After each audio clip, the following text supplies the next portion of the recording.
लड़का लड़की दोनों, जो मर्द जो औरत, जो नौजवान लड़का जो नौजवान लड़की अपनी जबान और अपनी शर्मगाह की हिफाजत दे दे, जिम्मेदारी जमानत दे दे कि मैं इसको गलत चीज में गलत काम में इस्तेमाल नहीं करूंगा करूंगी। अल्लाह के नबी फरमाते हैं हस्बन लहुल जन्ना, मैं उसको जन्नत की बशारत देता हूं, मैं उसको जन्नत की जमानत देता हूं। अल्हम्दुलिल्लाहि नहमदुहु व नस्तईनुहु व नस्तगफिरुहु व नऊज़ु बिल्लाहि मिन शुरूरि अनफुसिना व मिन सय्यिआति अमालिना।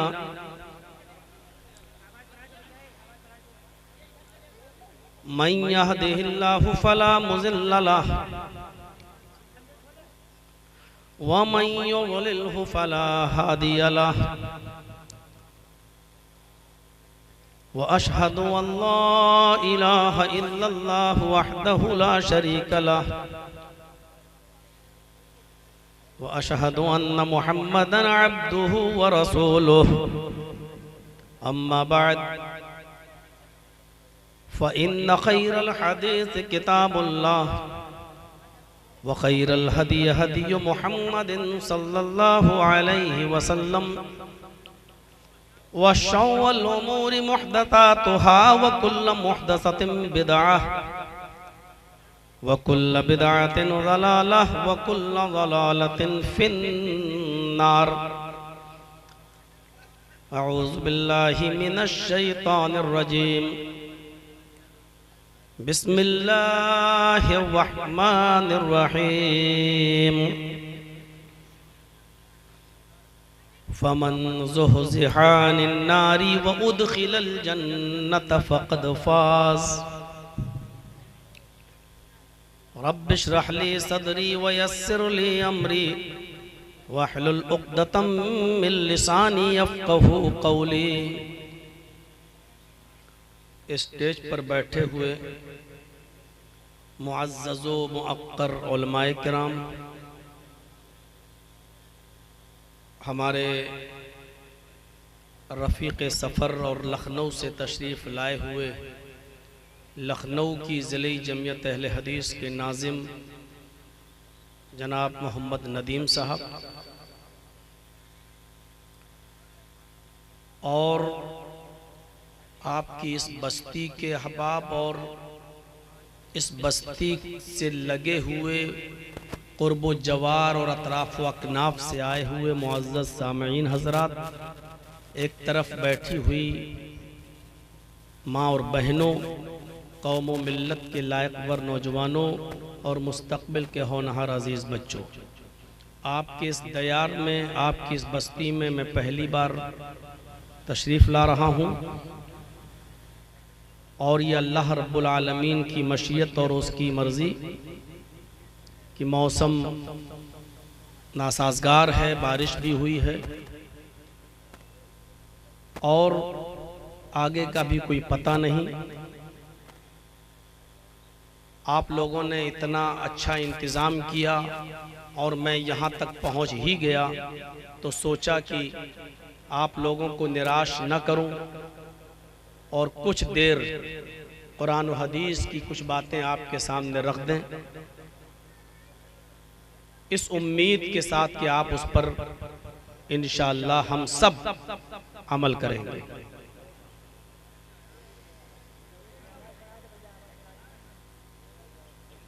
दोस्तों और बुजुर्गों, कुरान की जो आयत मैंने आपके सामने तिलावत की है, मैं चाहता हूं कि उस आयत का पहले तर्जमा आपके सामने रख दूं और उसके बाद अपनी बात को थोड़ा सा आगे बढ़ाऊं। अल्लाह रब्बुल आलमीन ने असल जिंदगी और कामयाब जिंदगी कौन सी है और कहां की है, इस आयत में उसकी तरफ इशारा किया है। फरमाया फमन ज़ुहज़िहा अनिन नारी व उदखिलल जन्नह फ़क़द फ़ाज़। जो शख्स जहन्नम से बचा लिया जाए और जन्नत के अंदर दाखिल कर दिया जाए, वही शख्स कामयाब है। यानी कामयाब जिंदगी वो जिंदगी है जो हमें और आपको जन्नत में मिलेगी। और इस दुनिया के अंदर हम और आप उसी जन्नत को हासिल करने के लिए और वो आमाल करने के लिए हम और आप भेजे गए हैं, जिससे हम उस असल जिंदगी को पा जाएं और उस असल घर में हम और आप दाखिल हो जाएं। फमन ज़ुहज़िहा अनिन्नार, जो जहन्नम से बचा लिया जाए। जहन्नम से हम तभी बचेंगे जब हम गुनाहों से बचेंगे। और जन्नत के अंदर जो दाखिल कर दिया जाए, जन्नत के अंदर हम दाखिल तभी होंगे जब हम नेक आमाल करेंगे। इन दो चीजों पर गौर कीजिएगा। जो जहन्नम से बचा लिया जाएगा, मतलब यह है कि हम जहन्नम से तभी बचाए जा सकते हैं जब हम गुनाहों से बचेंगे। हमारे समाज में, हमारी सोसाइटी में हर इंसान गौर करे कि हम कितने गुनाहों के काम कर रहे हैं। क्या हम जहन्नम से अपने आप को बचा रहे हैं?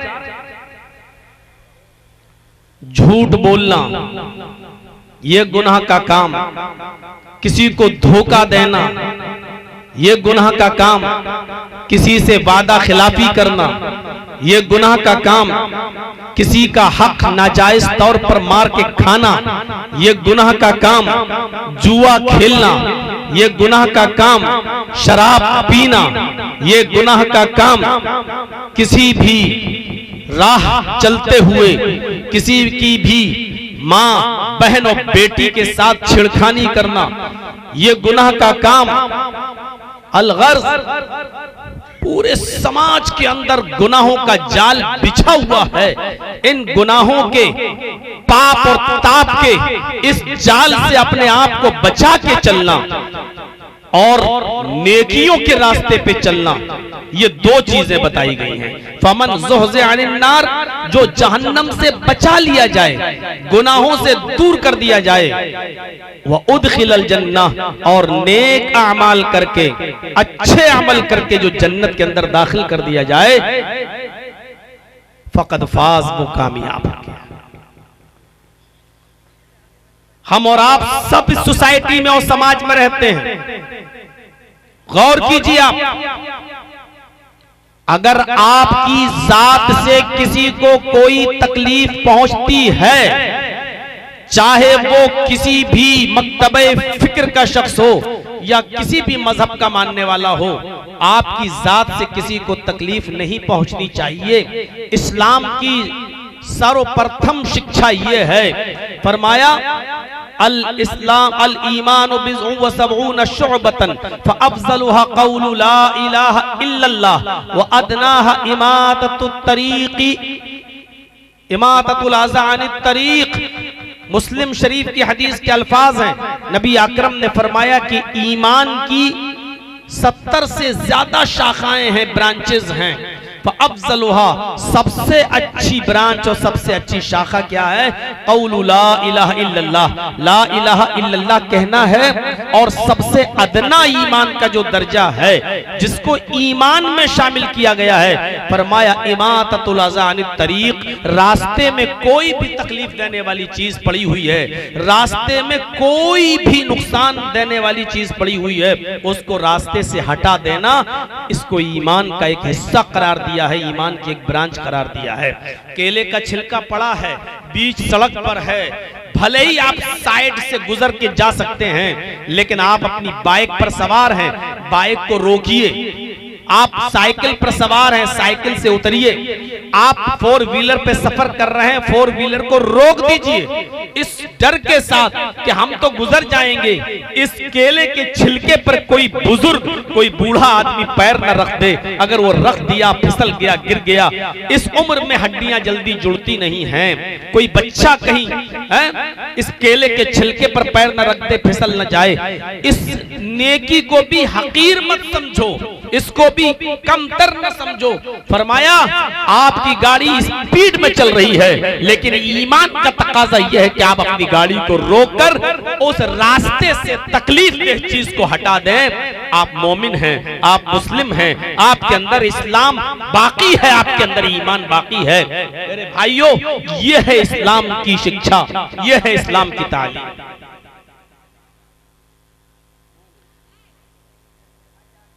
बहुत लंबा बात, कुर्सी है, मैं समझा साउंड ठीक। तो मेरे भाइयों सुनिए, तो कुरान ने यही कहा है, फमन ज़ुहज़िहानिन नार, जो जहन्नम से बचा लिया जाए, व उदखिलल जन्नह, जो जन्नत के अंदर दाखिल कर दिया जाए। अरे नहीं, व उदखिलल जन्नह, और जो जन्नत के अंदर दाखिल कर दिया जाए, फ़क़द फ़ाज़, वो कामयाब हो गया। अब हम और आप देखें, अब आप यही डिस्टर्ब करते रहेंगे तब तक आधा घंटा खत्म। अब जिस कुरान ने हमें यह बताया कि जहन्नम से बच जाओ और जन्नत में दाखिल हो जाओ, वही जिंदगी कामयाब है, तो ऐसा हो नहीं सकता कि उसने जन्नत के रास्ते न बताए। आज चंद रास्ते मैं आपके सामने बता रहा हूं, हर मुसलमान गौर करे, हर मुसलमान गौर करे, क्या वो इन रास्तों पे चल रहा है? जन्नत के चंद रास्ते हैं, नाम ले लेकर कहा ये करोगे तो जन्नती, ये करोगे तो जन्नती, ये करोगे तो जन्नती, ये करोगे तो जन्नती। क्या हम वो काम कर रहे हैं? क्या हम वो काम कर रहे हैं? अपने गरीबानों के बटन खोलिएगा और गरीबानों में झांकिएगा और देखिएगा क्या ये चीजें हमारे अंदर पाई जाती हैं। हम रुपया पैसा खर्च करके गुनाह तो खरीद रहे हैं, गुनाह, पैसा भी खर्च कर रहे हैं और गुनाह भी मोल ले रहे हैं, पैसा भी खर्च कर रहे हैं और जहन्नम भी खरीद रहे हैं, लेकिन जन्नत हमें फ्री मिल रही है, फ्री। लेकिन उस जन्नत में हम जाने के लिए तैयार नहीं है, जबकि इस दुनिया में हम इसीलिए भेजे गए हैं कि हम जिस मकाम से हमारे बाप आदम को, हमारी माँ हव्वा को निकाला गया है, उस मकाम को हम दोबारा पा जाएं, इसीलिए भेजा गया है। जन्नत में जाने का पहला रास्ता, बुखारी शरीफ की हदीस, मन काला ला इलाहा इल्लल्लाह दखलल जन्नह, जिसने कहा ला इलाहा इल्लल्लाह वो जन्नत के अंदर दाखिल होगा।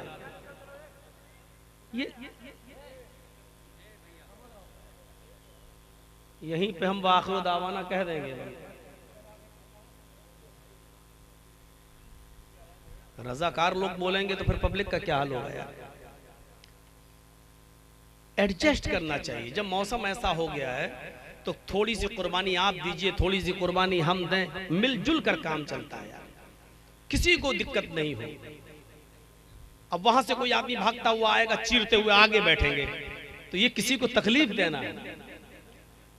यहाँ कुरान और हदीस की बात हो रही है, आप बोल रहे हैं। अल्लाह के रसूल सल्लल्लाहु अलैहि वसल्लम जब कुछ बोला करते थे, लोगों को समझाते थे, हदीसें पढ़िए, सहाबा किराम अपने सरों पर बैठी हुई मक्खी भी नहीं उड़ाते थे। उस जमाने में ये पंखे नहीं हुआ करते थे, फैन, लाइट वाले इलेक्ट्रॉनिक फैन नहीं हुआ करते थे, हाथ के पंखे जमीन पर रखे रहते थे, हैंड फैन। लेकिन अल्लाह के नबी जब बोला करते थे, तकरीर करते थे, वाज़ो नसीहत, तो उस गर्मी में पसीना टपकता था साहबा का, लेकिन हैंड फैन उठाकर ऐसे झलते भी नहीं थे कि इतनी देर में कोई बात निकल न जाए, डिस्टर्ब न हो जाए, और कहीं ऐसा ना हो कि नबी की कोई बात हमारे दिमाग से कहीं निकल न जाए। ये है स्पीच सुनने का अदब, ये है कुरान और हदीस सुनने का अदब और एहतराम। यहाँ तो मोबाइलों में कैमरे भी खींचेंगे, ऐसा लग रहा है जैसे अभी हम वहां से आ रहे हैं, कोई मौलाना नहीं, कोई बहुत बड़ा लीडर आ रहा है, कोई नेता आ रहा है। मेरे भाइयों, हमको मौलाना ही रहने दो, हमको वही रहने दो, वही सादगी सादगी होनी चाहिए। इस्लाम सादगी को पसंद करता है, इखलास को पसंद करता है। इसके अंदर बहुत रिया नमूद नहीं होनी चाहिए, दिखावा नहीं होना चाहिए। आप मौलाना जर्जीस के फोटो अपने मोबाइल में ले जाकर अपने दोस्तों को शेयर करेंगे तो आप इससे जन्नती नहीं हो जाएंगे। जन्नत में जाने के लिए आपको वो अमाल करना पड़ेंगे जो कुरान ने बताए हैं और हदीस ने बताए हैं। ज्यादा से ज्यादा आप अपनी इज्जत को थोड़ी सी चमक दे सकते हैं कि देखिए मैं मौलाना जर्जीस साहब के साथ फोटो खिंचवा के आया हूँ, देखिए मैं उनसे मिल के आया हूँ, देखिए मैं उनसे हाथ मिला के आया हूँ। मेरे भाइयों, ये तमाम चीजें बेकार हैं, इबादत को बर्बाद कर देती हैं। कितने लोग बेचारे उम्रा करने जा रहे हैं, हज करने जा रहे हैं और खाने काबा के सामने खड़े होकर सेल्फी डालते हैं, दिखा रहे हैं कि देखिए मैं खाने काबा पहुंच गया। अरे तूने अपनी इबादत की नुमाइश कर दी, बेकार, तेरी इबादत बेकार, तू दिखावा कर रहा है। कितने लोग रोजा इफ्तार करा रहे हैं घर में बैठे फोटो खींच। मैंने 50 आदमी को बुला के रोजा इफ्तार कराया है, 50 आदमी को। और उससे बड़ा जुल्म ये कि एक गरीब लड़की की शादी हो रही है बेचारी, उसको कुछ दिया जा रहा है, उसको कुछ दिया भी जा रहा है कि लो भाई तुम्हारी गरीब बेटी है, ये पैसा ले लो कुछ, और ये कपड़ा अपना लाया हूं मैं इसका गरीब बच्ची की शादी में, उसका भी फोटो खींचा जा रहा है, नुमाइश कि देखो मैंने फला गरीब लड़की की मदद की है। अरे इससे बेहतर था कि तू मर जाता, मुसलमान न कहलाता। उस गरीब लड़की की मदद भी कर रहा है और फोटो भी खींच के शेयर भी कर रहा है और नुमाइश भी कर रहा है कि देखो मैंने गरीब लड़की की मदद की है। रोजा इफ्तार भी करा रहा है और फोटो भी खींच रहा है और दिखा रहा है कि आज हमने इतने लोगों को अपने घर पे बुला के रोजा इफ्तार कराया है। कुर्बानी भी कर रहा है, बकरा भी खरीद के ला रहा है और उसका फोटो खींच के सोशल मीडिया पे शेयर भी कर रहा है कि हमने 20,000 का बकरा खरीदा है। मेरे भाइयों, अल्लाह की इबादतें खुलूस चाहती हैं। हमारे जमात में ऐसे ऐसे बुजुर्ग उलमा गुजरे हैं जिनकी तारीख आपको नहीं मालूम। मदरसे चलाते थे, मदरसे रात में स्टेशन पर प्लेटफॉर्म पर भेष बदलकर कुली का काम करते थे। वो कुली का रात भर मुसाफिरों का बोझ उठाकर कुलीगिरी का काम करते थे और रात भर जो कमाई होती थी उस पैसे को ले जाकर मदरसों में पढ़ने वाले यतीम और गरीब बच्चों पर वो खर्च करते थे। लेकिन पता नहीं चला उनकी पूरी जिंदगी में कि कौन था जिसने कुलीगिरी का काम कर करके अपने मदरसे के यतीम बच्चों को पढ़ाया और उनको परवान चढ़ाया और उनके कुरान और हदीस की तालीम में कोई कमी नहीं आने दी। रात में कुलीगिरी का काम किया, जो कमाई हासिल हुई वो यतीम और गरीब बच्चों पर उन्होंने खर्च कर दी, उनके खाने पीने पर खर्च कर दी और बचते रहे कि हमारा ये अमल पता न चलने पाए किसी को। उनके इंतकाल के बाद किसी तालिब इल्म ने बताया कि मेरे साथ ऐसा हुआ कि मैं बिहार का रहने वाला था और पढ़ने के लिए आया था, स्टेशन पे उतरा, एक बुजुर्ग ने दाढ़ी वाले ने मेरा सामान लादा, मुझे इस मदरसे तक पहुंचाया और सुबह होकर जब मैंने देखा कि वही मेरा इंटरव्यू ले रहा है तो उन्होंने सख्ती से मना किया, तुम पढ़ने आए हो, मेहमान रसूल हो, तुम्हारा एडमिशन हो गया, लेकिन मेरी रात का ये मामला किसी बच्चे को और किसी को भी मत बताना, मैं ये नेक काम सिर्फ अल्लाह की रजामंदी के लिए करता हूँ। उस बुजुर्ग आलिम के इंतकाल के बाद इस तालिब इल्म ने बताया कि वो बुजुर्ग फला थे। मेरे भाइयों, इबादतें खुलूस चाहती हैं, इखलास चाहती हैं। आप मेरी तस्वीर, बड़े मौलाना के साथ फोटो, ये सारी चीजें लेने के बाद माफ कीजिएगा आपको जन्नतुल फिरदौस का सर्टिफिकेट नहीं मिलेगा। हजरत उमर फारूक रात में गश्त किया करते थे, अमीरुल मोमिनीन थे, दिन में सब देखते थे, लेकिन रात में चुपके से पता लगाने जाते थे कि किसका हाल कैसा है, कौन भूखा सोया है, कौन गरीब है, किसको परेशानी है, और चुपके से उसका पता लगाकर रात में उसकी मदद किया करते थे। मेरे भाइयों, ताकि किसी को पता न चले, हो सकता है कि मैं अमीरुल मोमिनीन हूं, मेरे डर की वजह से, रोबो दबदबे की वजह से कोई आदमी अपनी शिकायत न लेके आ सके, लेकिन रात में पता लगाते थे। और इसलिए कि रात में जो इबादत छुप कर की जाएगी, जिसका पता किसी को नहीं चलेगा, वो खालिसतन लिल्लाह होगी, वो अल्लाह के लिए होगी। अल्लाह के वास्ते इबादत अल्लाह के लिए करिए, नुमाइश से बचिए, रिया नमूद से बचिए, दिखावे से बचिए आप। तो जन्नत में जाने का पहला रास्ता, मन क़ाला ला इलाहा इल्लल्लाह, जिसने कहा ला इलाहा इल्लल्लाह वो जन्नत के अंदर दाखिल होगा। अब तो आप सोच रहे होंगे माशाअल्लाह बहुत आसान रास्ता है मौलाना साहब, हम तो कहते ही हैं ला इलाहा इल्लल्लाह बस हो गए जन्नती। ला इलाहा इल्लल्लाह के माना पर गौर करो, यानी आप इस बात की गवाही दे रहे हैं कि अल्लाह के अलावा कोई माबूद नहीं, वही इबादत के लायक है, वही इबादत के लायक है, उसके अलावा इबादत किसी के लिए रवा और जायज नहीं। अब आप ये देखिए कि दुनिया में जितनी भी इबादतें कर रहे हैं, क्या आपकी वो इबादतें सिर्फ अल्लाह के लिए हो रही हैं? एक मिसाल दे दूं मैं,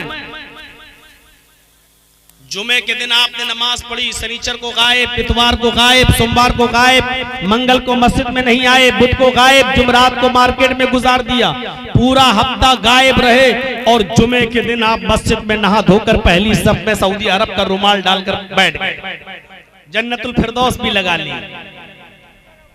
और जब पूछा गया कि साहब आप कल नहीं आए, परसों नहीं आए, पूरा हफ्ता गायब, आज आप नमाज पढ़ने आए, ऐसा क्यों? कहा नहीं आज जुमा है। आपसे पूछा गया साहब जुमा है तो क्या हुआ? शनिचर को नमाज माफ थी, इतवार को माफ थी, सोमवार को माफ थी, मंगल को माफ थी। नहीं नहीं साहब, फिर क्यों नहीं पढ़ी? सुस्ती हो गई। फिर आज क्यों आए हो? आज जुमा है। और लास्ट में आपने कहा अरे साहब अगर जुमे की भी नमाज नहीं पढ़ेंगे तो गांव वाले मोहल्ले वाले ये कहेंगे देखो कितना बड़ा कमीना इंसान है, वो जुमे तक की नमाज नहीं पढ़ता। अब आप देख लीजिए, आपने ये जुमे की नमाज अल्लाह के लिए पढ़ी ही नहीं है, आपने इस डर से मस्जिद में आए कि गांव वाले क्या कहेंगे, मोहल्ले वाले क्या कहेंगे, समाज वाले क्या कहेंगे, इसलिए जुमे की नमाज पढ़ने आए। अब आपने गांव वालों को शरीक कर लिया, आप अल्लाहु अकबर कह रहे हैं, आप सुभानक अल्लाहुम्मा पढ़ रहे हैं, आप अल्हम्दुलिल्लाहि रब्बिल आलमीन पढ़ रहे हैं, आप रुकू में जाके सुभान रब्बियल अज़ीम पढ़ रहे हैं, आप सजदे में सुभान रब्बियल आला कह रहे हैं, आप अत्तहियातु लिल्लाह पढ़ रहे हैं, आप अल्लाहुम्मा सल्ली अला मुहम्मद अल्लाहुम्मा बारिक अला मुहम्मद पढ़ रहे हैं, आप अल्लाहुम्मा इन्नी ज़लमतु नफ्सी पढ़ रहे हैं, आप अल्लाहुम्मा इन्नी अऊज़ु बिका मिन अज़ाबिल क़ब्र पढ़ रहे हैं, आप सलाम फेर रहे हैं, लेकिन इसके बावजूद ये नमाज अल्लाह के यहाँ कबूल नहीं, क्योंकि आपने अल्लाह के लिए नमाज पढ़ी नहीं है। आप तो गांव वालों और मोहल्ले वालों के डर से मस्जिद में आए हैं। ऐसी नमाज के बारे में अल्लाह के नबी ने क्या फरमाया, मोहम्मद रसूलुल्लाह ने, मन सल्ला युराई फक़द अशरक, अगर आपने किसी को दिखाने के लिए नमाज पढ़ी तो आपने शिर्क किया। अब ये नमाज ही नहीं रही है, शिर्क हो गया। शिर्क यही नहीं है कि मौलाना जर्जीस के मरने के बाद मौलाना जर्जीस की कब्र पे चले जाएं और कहें कि तेरे दर पे आया हूं तो जर्जीस साहब बेटा बेटी लेके जाऊंगा। शिर्क यही नहीं है। आप जुमे के दिन इसलिए आए कि मोहल्ले वाले क्या कहेंगे, देखो जुमे तक की नमाज नहीं पढ़ता, ये भी शिर्क है। आप नमाज पढ़ रहे हैं लेकिन शिर्क कर रहे हैं। ला इलाहा इल्लल्लाह पढ़ रहे हैं लेकिन इबादत ये जुमे की आपने गांव वालों के लिए कर ली है।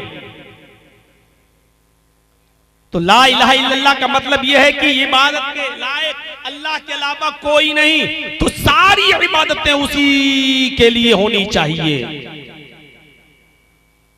जन्नत में जाने का यह रास्ता हुआ।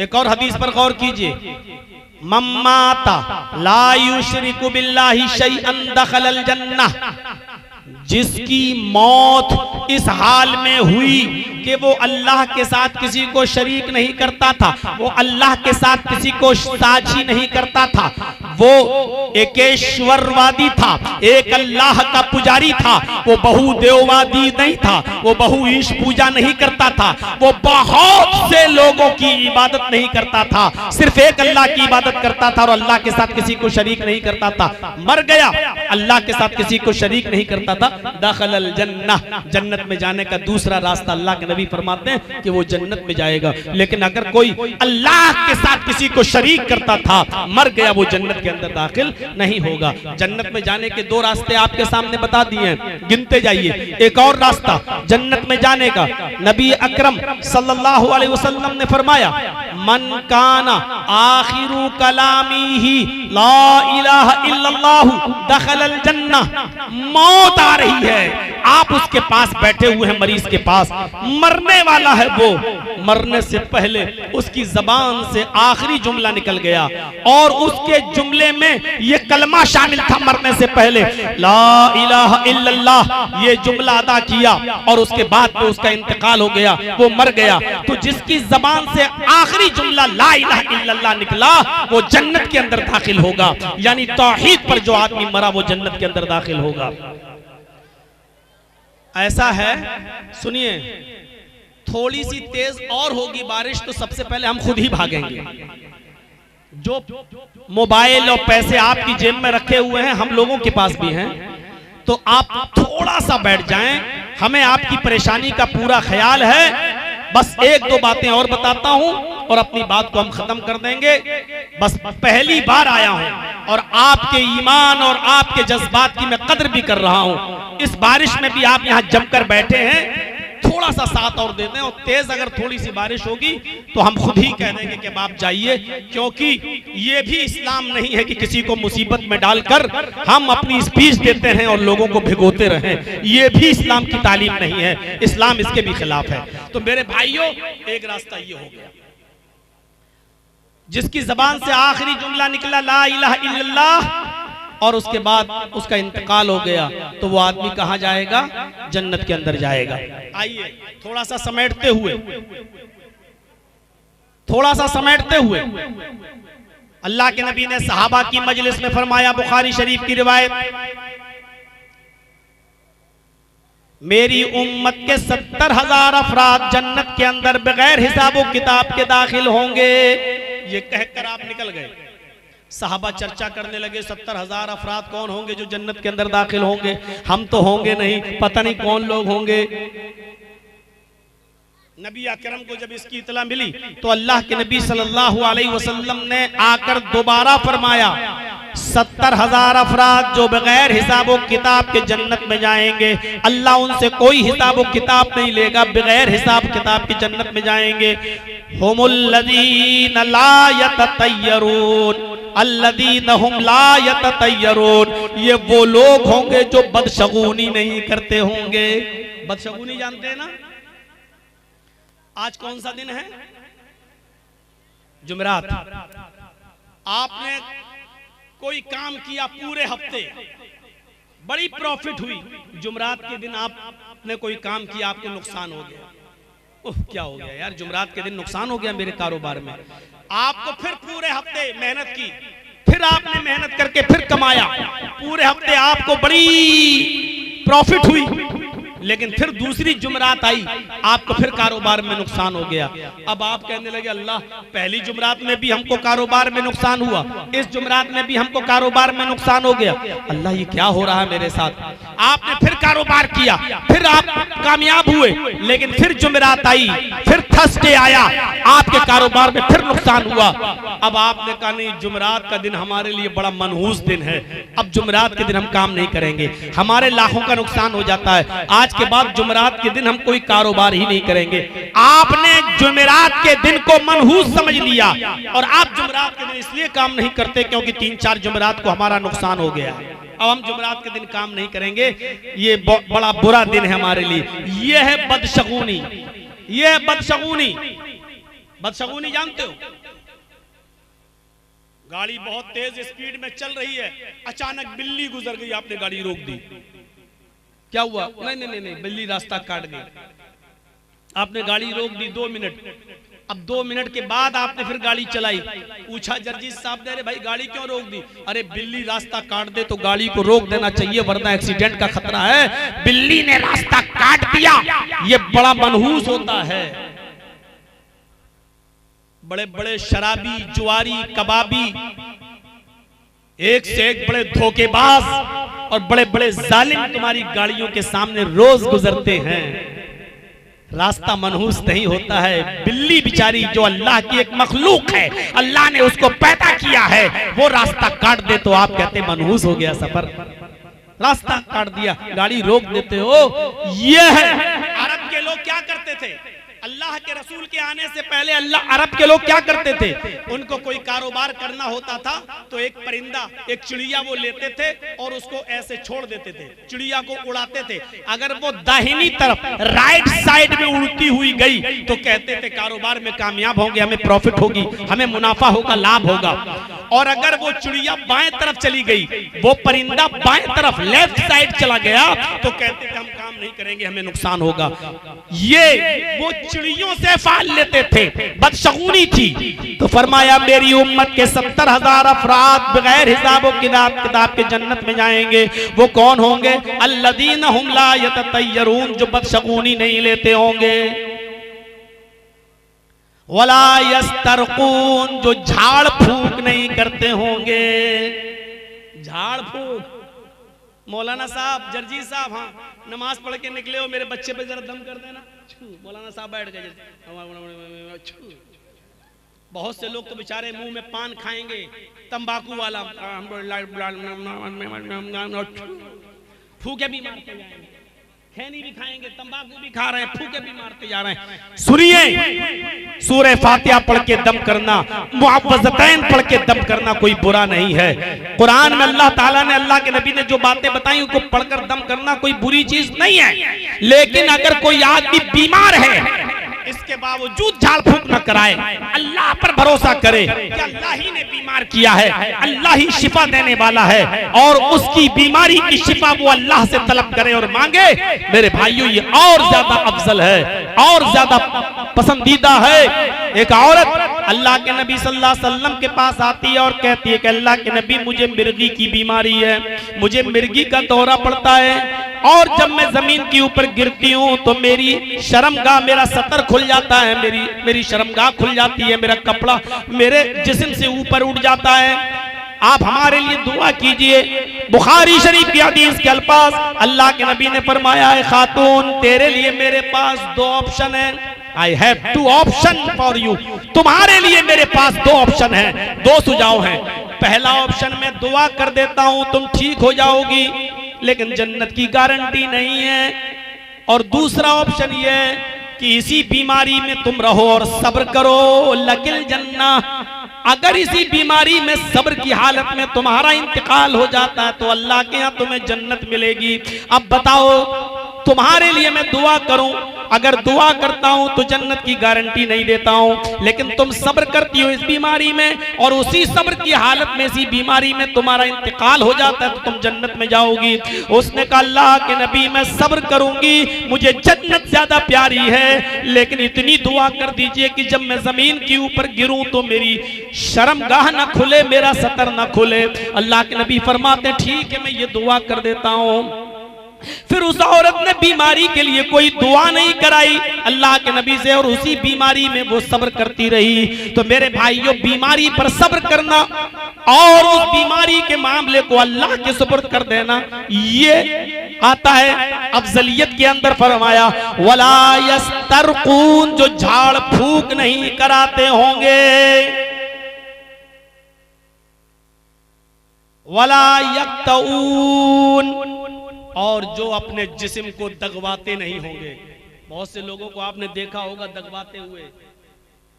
कुछ लोग होते ना अपनी गर्लफ्रेंड का नाम अपनी बॉडी पे दगवाते हैं, ऐसे लिखवाते हैं कि वो कभी ना मिटे, उसको बड़ी मशीन चलवाते हैं, तकलीफ भी होती है। लड़कियां अपने बॉयफ्रेंड का, लड़के अपनी गर्लफ्रेंड का। इससे ज्यादा बेवकूफी और पागलपन क्या होगा कि अपने जिस्म को तकलीफ दो, दगवाते हैं। अब वो मिटता ही नहीं है, वो मिटता ही नहीं है। अरे इस्लाम ने तो जानवरों को भी दागने से मना किया है, तुम तो इंसान हो यार, अशरफुल मखलूकात हो, तुम अपने जिस्म को दगवाते हो, मशीनें चलवाते हो उसके ऊपर।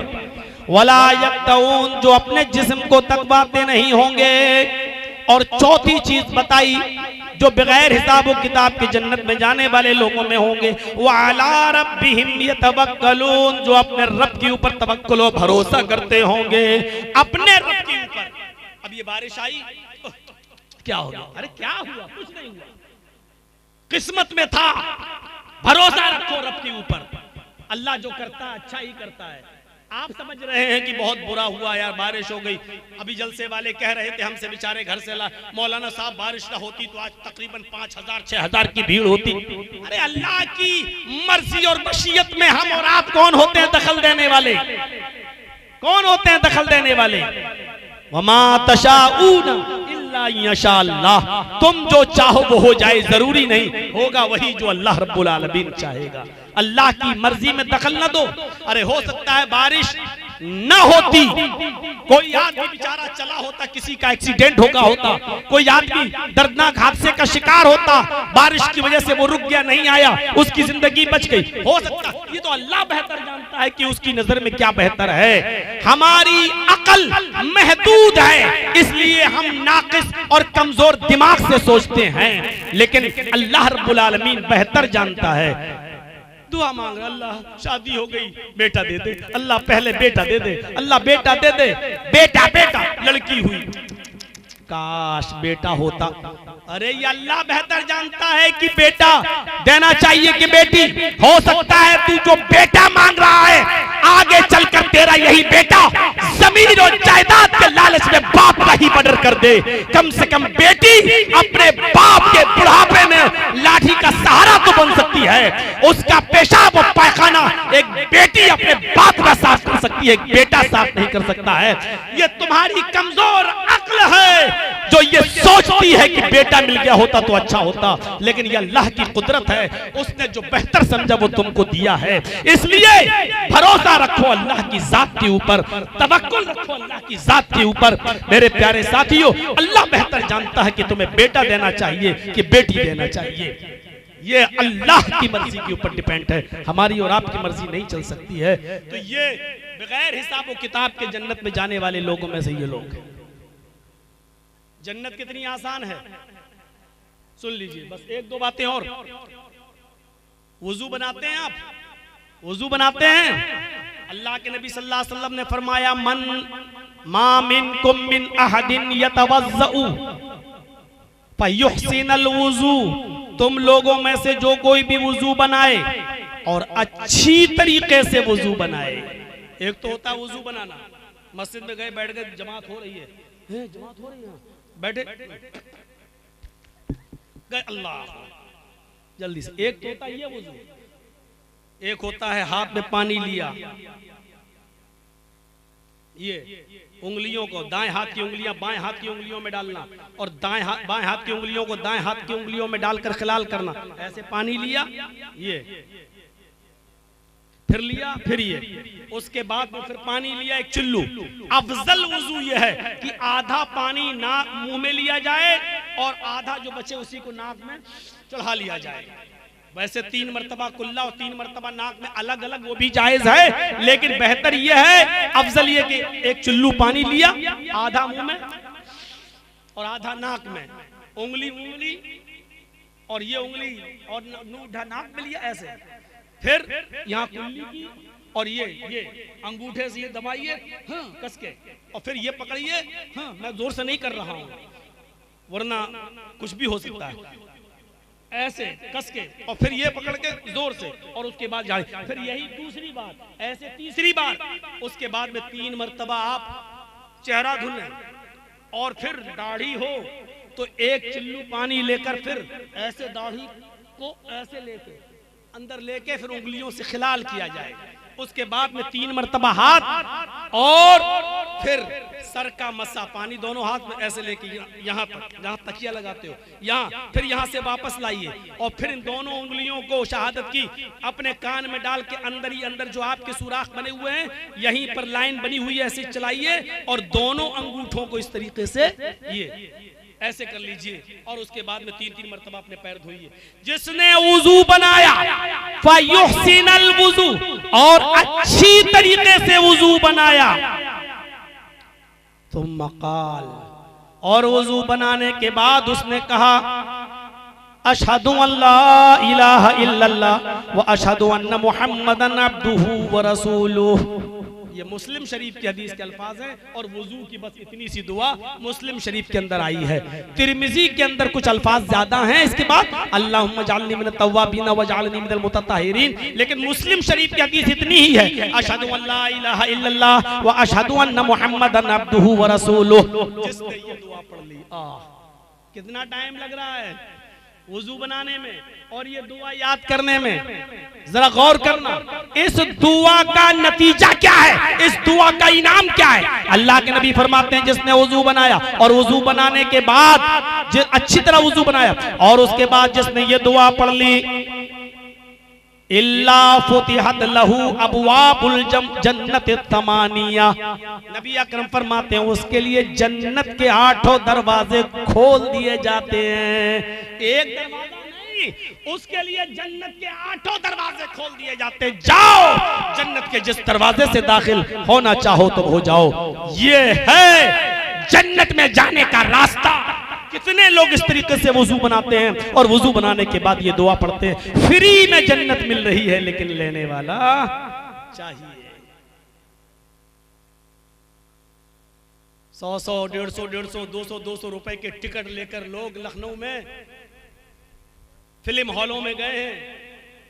वो कौन सी जो अभी एक नई फिल्म निकली है स्त्री बिस्त्री के नाम पर, स्ट्रीट 2, पता नहीं वो कौन सी पिक्चर, 150 200 रुपया खर्च करके, पैसा खर्च करके जहन्नम का टिकट लेते हुए शर्म नहीं आती तुम्हें? लेकिन ये जन्नत फ्री में मिल रही है, लेने वाले।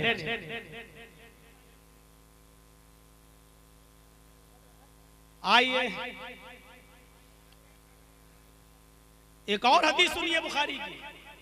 अल्लाह के नबी ने फरमाया जो शख्स मुअज्जिन के साथ साथ ये जुमले दोहराता है, इज़ा क़ालल मुअज्जिन अल्लाहु अकबर फ़क़ूलू अल्लाहु अकबर, जब मुअज्जिन कहे अल्लाहु अकबर तो तुम भी कहो अल्लाहु अकबर।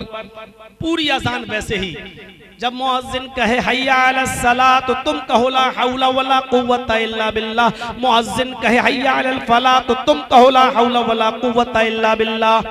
और पूरी अज़ान के कलमात वैसे ही, जिसने अज़ान के कलमात दोहराए बिल्कुल ऐसे ही जैसे मुअज्जिन ने कहे हय्या अलस सलाह हय्या अलल फलाह पर ला हौला वला कुव्वता इल्ला बिल्लाह पढ़ा।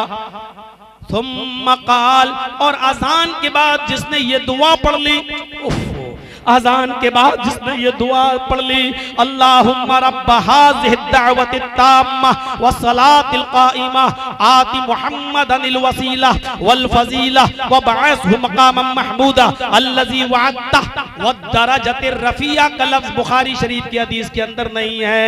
मेरे भाइयों, मुहद्दिसीन की एक बहुत बड़ी टीम ने व दरजतिर रफ़िया के लफ्ज़ को ज़ईफ़ करार दिया है। तो बस इतनी दुआ है, अल्लाहुम्मा रब्ब हाज़िहि दावति व सलातिल क़ाइमा आति मुहम्मदनिल वसीला वल फज़ीला व बअसहु मक़ामम महमूदा अल्लज़ी वअदता, जिसने ये दुआ पढ़ ली हुल्लत लहू शिफ़ाअती यौमल क़यामा, अल्लाह के नबी फरमाते हैं उस शख्स के लिए क़यामत के दिन मेरी शिफ़ाअत हलाल हो जाएगी, मैं उसकी शिफ़ाअत करूंगा। वो जहन्नम के दरवाजे पर भी होगा तो मैं सिफारिश करके उस शख्स को जन्नत में दाखिल कराऊंगा इंशाअल्लाह। मेरे भाइयों, गौर करो कि अज़ान सुनना और ये जुमले दोहराने में कितना वक्त लग रहा है और उसके बाद ये दुआ पढ़ने में हमें कितना वक्त लग रहा है। लेकिन मुसलमानों, इसके लिए हमें वक्त देना पड़ेगा, टाइम देना पड़ेगा। आइए जन्नत में जाने का एक रास्ता और देख लेते हैं। आपने हजरत बिलाल से कहा, बिलाल ऐसा कौन सा अमल है जो तुम करते हो? मुझे जब जन्नत दिखाई थी, मैं जब जन्नत देख रहा था तो मैंने जन्नत में तुम्हारे जूतों की आवाज सुनी। हजरत बिलाल कहते, अल्लाह के नबी कोई खास अमल नहीं, शायद एक अमल हो कि मैं बगैर वुजू के कभी नहीं रहता और जब भी मेरा वुजू टूटता है तो वुजू करने के बाद मैं फौरन वुजू बना लेता हूँ और वुजू करने के बाद मैं 2 रकात 4 रकात 6 रकात 8 रकात जितनी अल्लाह मुझे वुसाअत देता, ताकत देता, मैं उतनी नफिल नमाज अदा कर लेता हूँ। मैं बगैर वुजू के नहीं रहता, और जब भी मैं वुजू बनाता हूँ तो 2-4 जितनी भी रकातों की ताकत होती है मैं नफिल अदा कर लेता हूँ। अल्लाह के नबी ने फरमाया, बिलाल यही वो अमल है जिसने तुमको जन्नत में दाखिल करा दिया है। यानी वुजू बनाने के बाद कम से कम 2 रकात नफिल पढ़ना, 2 रकात तहियतुल वुजू अदा करना, ये जन्नत में जाने का रास्ता है, ये जन्नत में ले जाने वाला रास्ता है। मेरे भाइयों, जो जन्नत में दाखिल कर दिया गया वो कामयाब है, और जन्नत में दाखिले की ये रास्ते, ये एंट्री है, ये अमाल से हम और आप जन्नत के अंदर दाखिल होंगे। ये हमारी बहनें, बेटियां, माएँ बैठी हुई हैं, अल्लाह के नबी ने इनके लिए भी जन्नत का रास्ता बताया है। फरमाया, अलमरातु इज़ा सल्लत खम्सहा व सामत शहरहा व अहसनत फरजहा व अतात बालहा फलतदखुल मिन अब्वाबिल जन्नति शाअत। रवाहु अहमद फी मस्नदिही। मुस्नद अहमद की रिवायत में, सही रिवायत में फरमाया अल्लाह के नबी ने, जो औरत 5 वक्त की नमाज पढ़ ले, जो औरत 5 वक्त की नमाज अदा कर ले, 5 वक्त की नमाज पढ़ती हो, वसामत शहरहा, रमजान के पूरे महीने के रोजे रखती हो, वह अहसनत फरजहा, और जो अपनी शर्मगाह की हिफाजत करती हो, अपनी सतर और शर्मगाह की हिफाजत करती हो, अपने शौहर के अलावा अपनी शर्मगाह का कहीं नाजायज इस्तेमाल न करती हो, वह अतात बालहा, और अपने पति, अपने हस्बैंड की इताअत और सेवा करती हो। ये 4 काम जो औरत कर ले, अल्लाह के नबी फरमाते हैं, सुनो आए मेरी बहनों, मेरी बेटियों सुनो, ओ मेरी माओ सुनो, अल्लाह के नबी ने ये 4 चीजें औरतों के लिए खास बताई हैं। 5 वक्त की नमाज पढ़ने वाली, पूरे रमजान के महीने के रोजे रखने वाली, अपनी शर्मगाह की हिफाजत करने वाली, अपने शौहर की इताअत और फरमा बरदारी करने वाली, ऐसी औरत को जन्नत के 8 दरवाजों के पास फरिश्ते खड़े होंगे और कह रहे होंगे, फलतदखुल मिन अब्वाबिल जन्नति शाअत। आए खातून, तू जन्नत के जिस दरवाजे से एंट्री लेना चाहे ले ले, तेरे लिए जन्नत के सारे दरवाजे खुले हुए हैं, तू जन्नत के जिस दरवाजे से जाना चाहे चली जाए, चली जा। फरमाया, जिस औरत को इस हाल में उसके हस्बैंड ने छोड़ा है, जिस आदमी का इंतकाल हुआ है, उसने इस हाल में इंतकाल किया है कि उसकी बीवी, कि वो अपनी बीवी से खुश था, जिसने इस हाल में इंतकाल किया है, जिस मर्द ने, कि वो मरते वक्त अपनी बीवी से खुश था, उसकी बीवी ने, उसकी पत्नी ने उसकी देखरेख की थी, उसका के साथ अच्छा सलूक किया, मरते वक्त वो अपनी बीवी से खुश था। फरमाया अल्लाह के नबी ने, ऐसी औरत के लिए जन्नत के दरवाजे खुले हैं, ये औरत जन्नत के अंदर दाखिल होगी। मेरे प्यारे साथियों, गौर कीजिए, नौजवानों, तुम्हारे लिए भी जनाबे मोहम्मद रसूलुल्लाह ने एक रास्ता बताया। फरमाया, आपने मयस्मन ली बैना लहयही व बैना रिजलैही अज़मन लहुल जन्ना।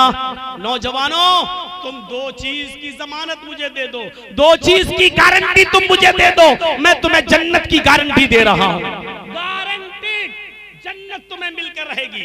कौन सी? नौजवान मर्द भी शामिल है इसमें, नौजवान लड़कियां भी शामिल हैं, जेंट्स, लेडीज सब। फरमाया, मन यज़मन ली बैना लहयही, जो मुझे अपने दाढ़ी और जबान, ये मुंह के दरमियान, यानी जबान, अपने दाढ़ी और मुंह के बीच की चीज, यानी ये जबान, जो इसकी मुझे जमानत दे दे, यानी कभी झूठ नहीं बोलेगा, किसी की गीबत नहीं करेगा, किसी को तकलीफ नहीं देगा, किसी को सताएगा नहीं, किसी को बुरा भला नहीं कहेगा, जो इसकी गारंटी मुझे दे दे कि अपनी जबान से कभी गलत लफ्ज इस्तेमाल नहीं करेगा, हमेशा बोलेगा तो सच बोलेगा, झूठ नहीं बोलेगा, किसी की गीबत, किसी की बुराई नहीं करेगा पीठ के पीछे। वो बैना रिजलैही, और अपने दोनों पैरों के बीच, दोनों पैरों के दरमियान, यानी अपनी शर्मगाह की जमानत दे दे। लड़का लड़की दोनों, जो मर्द जो औरत, जो नौजवान लड़का जो नौजवान लड़की अपनी ज़बान और अपनी शर्मगाह की हिफाजत दे दे, जिम्मेदारी जमानत दे दे कि मैं इसको गलत चीज में गलत काम में इस्तेमाल नहीं करूंगा करूंगी। अल्लाह के नबी फरमाते हैं हस्बन लहुल जन्ना, मैं उसको जन्नत की बशारत देता हूँ, मैं उसको जन्नत की जमानत देता हूँ, मैं उसको जन्नत की गारंटी देता हूँ। इतनी आसान है जन्नत, बस ज़बान की गारंटी दे दो, अय अल्लाह मैं कभी झूठ नहीं बोलूंगा, अय अल्लाह मैं कभी किसी की बुराई नहीं करूंगा, अय अल्लाह मैं कभी किसी की गीबत नहीं करूंगा। मौलाना साहब इतनी बड़ी गारंटी कौन देगा? अभी जाकर देखो इस गांव से तुम कल सुबह चाय की होटल पे तुम्हारी बुराइयां होती हुई नजर आएंगी। इसीलिए फरमाया जो दो चीजों की गारंटी दे दे, एक ज़बान की और एक शर्मगाह की, अल्लाह के नबी कहते हैं कि हम उसको जन्नत की गारंटी देते हैं, जन्नत की। एक और हदीस में अल्लाह के नबी ने फरमाया यतीमों का माल नाहक तरीके से मत खाओ, यतीम जिसका बाप नहीं, जिसकी मां नहीं, फरमाया कयामत के दिन आना व काफिलुल यतीमी फिल जन्नती कहातैन, यतीमों की परवरिश करने वाला, यतीमों को पाल पोस कर बड़ा करने वाला, यतीमों को खिलाने पिलाने वाला, यतीमों पर शफकत करने वाला, फरमाया मैं और वो दोनों जन्नत में इस तरह रहेंगे जिस तरह ये दोनों उंगली आपस में मिली हुई है, ये दोनों उंगली आपस में मिली हुई है, इस तरह हम दोनों जन्नत के अंदर रहेंगे। यतीमों पर रहम करो, यतीमों की किफालत करने वाला जन्नती। मुझे बोलते हुए 9:30 से 10:30 1 घंटा हो गया है, मैं मजीद आपका टाइम नहीं लूंगा, बस एक हदीस और सुनाकर अपनी जगह ले लूंगा, लेकिन उस हदीस को गौर से सुनिएगा। ये कितनी बड़ी जन्नत की बशारत अल्लाह के नबी ने दी। मुस्लिम शरीफ की हदीस है, मन अस्बह मिनकुमुल यौमा साइमन, आपने सहाबा किराम से पूछा तुम में से किसने आज सुबह इस हाल में की है कि वो रोजे से हो, नफली रोजा। फ़क़ाम अबू बकरिन फ़क़ाल अना, अबू बकर सिद्दीक खड़े हुए, कहा अल्लाह के रसूल मैं आज रोजे से हूँ। आपने कहा बैठ जाओ। फिर आपने फरमाया मन तबिया मिनकुमुल यौम जनाज़तन, तुम में से कोई है जो आज किसी जनाजे में शरीक हुआ हो, कोई है जो किसी मरने वाले के पीछे पीछे गया, जनाजे की नमाज पढ़ी और उसको कब्र में भी उतारा हो। अबू बकर सिद्दीक उठे और कहा कि अल्लाह के रसूल मैं हूँ। आपने फरमाया अबू बकर बैठ जाओ। कोई और है मन अतमा मिनकुमुल यौम मिस्कीनन, जिसने किसी भूखे को खाना खिलाया हो, आज कोई है जिसने किसी गरीब को मिस्कीन को खाना खिलाया हो, किसी भूखे का पेट भरा हो। अरे जो काम तुम्हारे थे मुसलमानों, आज गैरों ने वो काम ले लिए, और मुबारकबाद देनी चाहिए सिखों को। गुरुद्वारे में बेचारे देख लीजिए हर संडे को किस तरीके से वो लंगर लगाते हैं। हर गरीब आदमी, रिक्शा चलाने वाला आदमी, कोई भी उनके दस्तरखान पर बैठ जाए। मैंने दिल्ली के अंदर चांदनी चौक पर भी देखा, और मैं जब नांदेड़ गया, हुजूर साहब नांदेड़ बस्ती में महाराष्ट्र के अंदर मेरा प्रोग्राम था, तो मैंने उधर भी देखा कितने बड़े बड़े लंगर सरदार लोग लगाते हैं सिख भाई हमारे, और गरीबों को बिला रू रियायत कोई भी आए खाना खाए, उनके दस्तरखान से उठ के खाना खाता। कितना अच्छा काम है भूखे को खाना खिलाना। लेकिन आपने सिखों को नहीं देखा होगा कि उन्होंने वीडियो बनाकर सोशल मीडिया पे डाला हो कि देखो हम ये कारनामे अंजाम देते हैं। जिसको नेक काम और अच्छा काम करना है वो दिखावा नहीं करता है। ये काम तुम्हारे थे, मुहम्मदुर रसूलुल्लाह ने ये काम तुम्हें बताए थे कि ये काम तुम करो। आज इसीलिए तुम पीछे हो, तुम मकहूर हो, मग़ज़ूब हो। दुनिया की सारी कौमों में सबसे ज्यादा जलील, सबसे ज्यादा रुस्वा, सबसे ज्यादा इंसल्टेड और सबसे ज्यादा पस्त अगर कोई कौम है तो ऐ मुसलमानों वो तुम हो। ज़ुरिबत अलैहिमुज़ ज़िल्लतु वल मस्कना, मक़हूर और मग़ज़ूब होकर रह गए हो। आज हंसो खाशाक की तरह तुम्हें जहां नचाया जा रहा है तुम नाच रहे हो, जहां तुम्हें रुस्वा और जलील किया जा रहा है, रुस्वा और जलील हो रहे हो। उसकी वजह यह है कि तुमने मुहम्मदुर रसूलुल्लाह के बताए हुए तरीके को छोड़ दिया। तुमने इंसानियत के उस लिबादे को उतार दिया जो मुहम्मदुर रसूलुल्लाह ने बताया था कि इंसानियत सबसे बड़ी चीज है वो तुम्हारे अंदर होनी चाहिए। रास्ते से तकलीफ दे चीज को उठा देना, किसी भी भूखे को खाना खिला देना। हिंदू, मुस्लिम, सिख, ईसाई किसी की कैद नहीं है, कोई भी भूखा हो उसको खाना खिला दो। अरे इस्लाम तो ये कहता है कि एक तवाइफ थी, एक बदचलन औरत थी, उसने देखा कि एक कुत्ता प्यासा तड़प रहा है, उसने अपने मोजा उतारा, अपने दुपट्टे से बांधा, उसको कुएं में डाला और मोजे को निचोड़ दिया पानी भरकर कुत्ते के सामने, और कुत्ते ने पानी पी लिया, उसकी प्यास बुझ गई, वो चला गया। अल्लाह के नबी ने, मोहम्मद रसूलुल्लाह ने फरमाया, अल्लाह को उस बदचलन औरत की यादा भी पसंद आई और अल्लाह ने उस औरत को भी बख्श दिया, उस औरत पर भी रहम कर दिया, उस औरत को जन्नत में दाखिल कर दिया। गौर करो कि इस्लाम जो कुत्तों, बिल्लियों, जानवरों, कीड़ों और मकूड़ों के साथ अच्छा सलूक करने का हुक्म देता है, तो इंसानों के साथ अच्छा सलूक करने का कितना हुक्म देता होगा। फरमाया, कौन है जिसने किसी भूखे को आज खाना खिलाया? अबू बकर उठे का, अल्लाह के नबी मैं। आपने फरमाया, कौन है? मन आदमिन को मुलियौम मरीजन, जो किसी मरीज की इयादत करने गया। कोई मरीज हॉस्पिटल में एडमिट है, उसको देखने गया, कोई घर में है, उसको देखने गया। अबू बकर सिद्दीक उठे का, अल्लाह के रसूल मैं। फरमाया, अबू बकर आज तुम रोजे से भी हो, आज तुमने जनाजे में भी शिरकत की है, आज तुमने भूखे को खाना भी खिलाया है और आज तुमने मरीज की इयादत भी की है। कहा हाँ। फरमाया, मज्तमाअना, जिसके अंदर ये सारी की सारी खूबियां एक ही दिन में पैदा हो जाए, एक आदमी के अंदर पैदा हो जाए, अल्लाह वो उस आदमी के ऊपर जन्नत फर्ज हो जाती है। दखल अल जन्नह, ऐसा शख्स जन्नत के अंदर दाखिल होगा। यानी नफली रोजा रखना, भूखे को खाना खिलाना, जनाजे के साथ चलना और उसको कब्रिस्तान तक पहुंचाना और मरीज की इयादत करना, ये जन्नत का रास्ता है। ये काम करोगे तो जन्नत के अंदर दाखिल होगे। और हमारी बहनें बैठी हैं, माएँ बैठी हुई हैं, वो छोटे छोटे बच्चे जो 2 साल, 1 साल, 5 साल के अंदर अंदर मर जाते हैं, इंतकाल कर जाते हैं, और बेचारी सब्र करके रह जाती है, अल्लाह तेरी अमानत थी, तूने ले लिया। वो औरतों की बात नहीं कर रहा हूं जो अपने बाल नोचने लगे, अल्लाह अब क्या होगा, गरीबान फाड़े, चाक करें, और छोटे छोटे बच्चों के इंतकाल पर वो उनके सीने पर सर रख रख कर रोएं, खिलौने उठा उठा कर लाएं, कहें कि अब इनसे कौन खेलेगा, बेटा तू चला गया। जाहिलियत के नारे लगा। ऐसी औरतों के बारे में नहीं, ऐसे लोगों के बारे में नहीं। जिसने अपने छोटे छोटे बच्चों को खोया, इंतकाल कर गए वो छोटे छोटे बच्चे, सब्र किया, गम के आंसू तो आए, लेकिन नारे नहीं लगाए, जाहिलियत के नारे नहीं लगाए, चीखी नहीं, चिल्लाई नहीं, बाल नहीं नोचा। फरमाया, सिगारुहुम दामीसुल जन्ना, जिनके ये छोटे छोटे बच्चे जो हालत सिगरे सिन्नी में बचपने में छीन लिए जाते हैं, ये जन्नत के पानी के कीड़े हैं जो जन्नत में रहते हैं, जन्नत में रहते हैं। यतलक्काहुम अबा, कयामत के दिन इनमें से हर एक शख्स को अपने बाप से मिलवाया जाएगा, या कहा अबवई, माँ बाप दोनों से मिलवाया जाएगा, माँ और बाप दोनों से इन बच्चों को मिलवाया जाएगा। ये बच्चे अपने माँ बाप से मिलेंगे, अपने माँ बाप से मिलेंगे, फयाखुज़ु बिनाहियत सौबिही, अपने बाप से मिलने के बाद अपने बाप के दामन को पकड़ लेंगे, फलम यतनाहा, फिर उसको छोड़ेंगे नहीं, उससे अलग नहीं होंगे। अल्लाह कहेगा, ये फरिश्तों, इनके माँ बाप गुनाहगार हैं, उनको जहन्नम में डाल दो। मुलाकात कराना थी, बच्चों से करा दिया, माँ बाप को जहन्नम में डाल दो।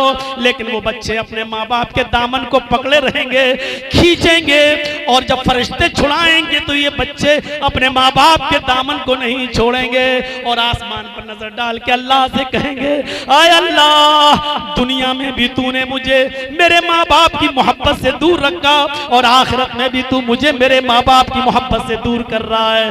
आय अल्लाह, दुनिया में भी मुझे मेरे माँ बाप का प्यार नहीं मिला, और आखिरत में भी तू मुझे मेरे माँ बाप का प्यार नहीं दे रहा है। आय अल्लाह, ये तेरा कैसा न्याय, कैसा इंसाफ है कि दुनिया में भी तूने मुझे मेरे माँ बाप नहीं दिए, और आखिरत में भी तू मुझे जन्नत में नहीं दे रहा है। अल्लाह इन मासूम बच्चों की फरियाद को सुन लेगा, कबूल कर लेगा, फिर फरमाएगा, आए फरिश्तों जाओ, मैंने इनको बच्चों को भी और इनके माँ बाप को बख्श दिया है, जाओ इन बच्चों के साथ इनके माँ बाप को भी जन्नत के अंदर दाखिल कर दो। हत्ता युदखिलुहुल्लाहु व अबाहुल जन्नह, अल्लाह रब्बुल आलमीन इनको भी और इनके माँ बाप को भी जन्नत के अंदर दाखिल फरमा देगा। तो छोटे छोटे मासूम बच्चों के इंतकाल पर सब्र करना और जाहिलियत के नारे ना लगाना और चीखना चिल्लाना नहीं, तो ये भी जन्नत में जाने का एक रास्ता है। नौजवानों, बड़ी उम्मीदों के साथ आपने प्रोग्राम को रचाया बसाया, प्रशासन ने हमारा साथ दिया है, हम इन सब के आभारी हैं और आभार प्रकट भी करते हैं। और जितने लोगों ने भी इसमें ताउन किया बढ़ चढ़कर, हम उन सब के शुक्रगुजार हैं। अब मैं मजीद आपका वक्त नहीं लूंगा, मजीद आप कभी अच्छे तरीके से इजलास कराइए, बारिश का मौसम न हो और परमिशन का पुख्ता इंतजाम करिए, और उसके बाद में फिर अच्छे पैमाने पर समाज सुधार के ऊपर शराब, जुआ और जहेज जैसी लानत जो हमारे मुआशरे में चल रही है, और मुसलमानों जो पढ़ाई लिखाई में जो बच्चे बहुत पीछे हैं और आज इनकी तालीम का मामला बहुत गिरा हुआ है। सच्चर कमेटी की रिपोर्ट के मुताबिक दलित से भी ज्यादा नीचे पैमाने पर ये मुसलमान है जिनके बच्चे स्कूलों में कॉलेजों में नहीं पढ़ रहे हैं। इस टॉपिक पर इंशाअल्लाह सियर हासिल गुफ्तगू होगी और समाज सुधार पर, इस्लाह मुआशरे पर गुफ्तगू होगी, जिसमें शराब की मजम्मत बयान होगी और जुए की, और नौजवान में बढ़ती हुई स्मैक, चर्स और गांजे और शराब की लत पर एक तगड़ा खिताब होगा,